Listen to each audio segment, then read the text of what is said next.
ಬಗೆದಷ್ಟು ಬಯಲಾಗ್ತಾ ಇದೆ ಜೈಲಿನ ಕರ್ಮಕಾಂಡ. ಜೈಲಿನಲ್ಲಿ ಎಣ್ಣೆ ಪಾರ್ಟಿ, ಕೈದಿಗಳ ಡ್ಯಾನ್ಸ್. ಬಗೆದಷ್ಟು ಬಯಲಾಗ್ತಾ ಇದೆ ಪರಪ್ಪನ ಅಗ್ರಹಾರ ಜೈಲಿನ ಕರ್ಮಕಾಂಡ. ಜೈಲಿನಲ್ಲಿ ಎಣ್ಣೆ ಪಾರ್ಟಿ, ಕೈದಿಗಳ ಡ್ಯಾನ್ಸ್. ಪರಪ್ಪನ ಅಗ್ರಹಾರ ಜೈಲಿನಲ್ಲಿ ರಾಜಾತಿಥ್ಯ ಕೇಸ್. ಉಮೇಶ್ ರೆಡ್ಡಿ, ತರುಣ್, ಶಕೀಲ್ ವಿಡಿಯೋ ಸಖತ್ ವೈರಲ್ ಆಗಿದೆ.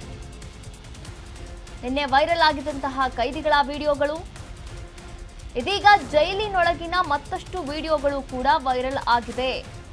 ಡ್ರಿಂಕ್ ಮಾಡಿ ಡ್ಯಾನ್ಸ್ ಮಾಡ್ತಿರುವಂತಹ ಕೈದಿಗಳು. 2 ವರ್ಷದ ಹಿಂದಿನ ವಿಡಿಯೋ ಈಗ ವೈರಲ್ ಆಗ್ತಾ ಇರುವಂತದ್ದು. ಹಾಗಾದ್ರೆ ಈ ವಿಡಿಯೋಗಳನ್ನ ಹರಿಬಿಡ್ತಾ ಇರೋದಾದ್ರೂ ಯಾರು? ಬಗೆದಷ್ಟು ಬಯಲಾಗ್ತಾ ಇರುವಂತದ್ದು ಪರಪ್ಪನ ಅಗ್ರಹಾರ ಜೈಲಿನ ಕರ್ಮಕಾಂಡಗಳು. ನೀವು ಕೂಡ ದೃಶ್ಯಾವಳಿಗಳಲ್ಲಿ ಗಮನಿಸ್ತಾ ಇದ್ದೀರಾ ನೋಡಿ. ಫ್ರೂಟ್ಸ್ ಏನು ಕೇಳ್ತೀರಾ, ಡ್ರಿಂಕ್ಸ್ ಏನು ಕೇಳ್ತೀರಾ, ಅದ್ರ ಜೊತೆ ಸೈಡ್ಸ್ ಏನು ಕೇಳ್ತೀರಾ, ಡ್ಯಾನ್ಸು, ಮೋಜು, ಮಸ್ತಿ ಎಲ್ಲವೂ ಕೂಡ ಇರುವಂಥದ್ದು. ಇಷ್ಟೊಂದೆಲ್ಲ ಫೆಸಿಲಿಟಿ ಇತ್ತು ಅಂತಂದರೆ ಹೊರಗಡೆ ಇರೋದೇ ಬೇಡ. ಹೊರಗಡೆ ಇದ್ದರೆ ಇನ್ನೂ ಜವಾಬ್ದಾರಿ ಅದು ಇದು ಎಲ್ಲ ಇರುತ್ತೆ. ಅದಕ್ಕಿಂತ ಆರಾಮಾಗಿ 3 ಹೊತ್ತು ಹೆಂಗಿದ್ರು ಊಟ ಹಾಕ್ತಾರೆ. ಹಿಂಗೆಲ್ಲ ಇತ್ತು ಅಂತಂದರೆ ನಾನು ಕೂಡ ಜೈಲಿಗೆ ಹೋಗೋಣ ಎನ್ನುವಂತಹ ಮನಸ್ಥಿತಿ ಬರುವಂತಹ ಪ್ರಚೋದನೆಯನ್ನು ಕೊಡ್ತಾ ಇದೆಯಾ ಈ ವಿಡಿಯೋಗಳು? ಕರ್ನಾಟಕ ನ್ಯೂಸ್ ಬಿಡ್ನ ಎಕ್ಸ್ಕ್ಲೂಸಿವ್ ನ್ಯೂಸ್ ನೀವು ನೋಡ್ತಾ ಇರುವಂಥದ್ದು.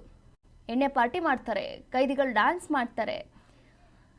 ಜೈಲಂದ್ರೆ ಹೇಗಿರಬೇಕು? ಭಯ, ಭೀತಿ, ಶಿಸ್ತನ್ನು ಕಲಿಸುವಂತಹ ಒಂದು ನೀತಿ ಪಾಠಶಾಲೆ ಆಗಿರಬೇಕು.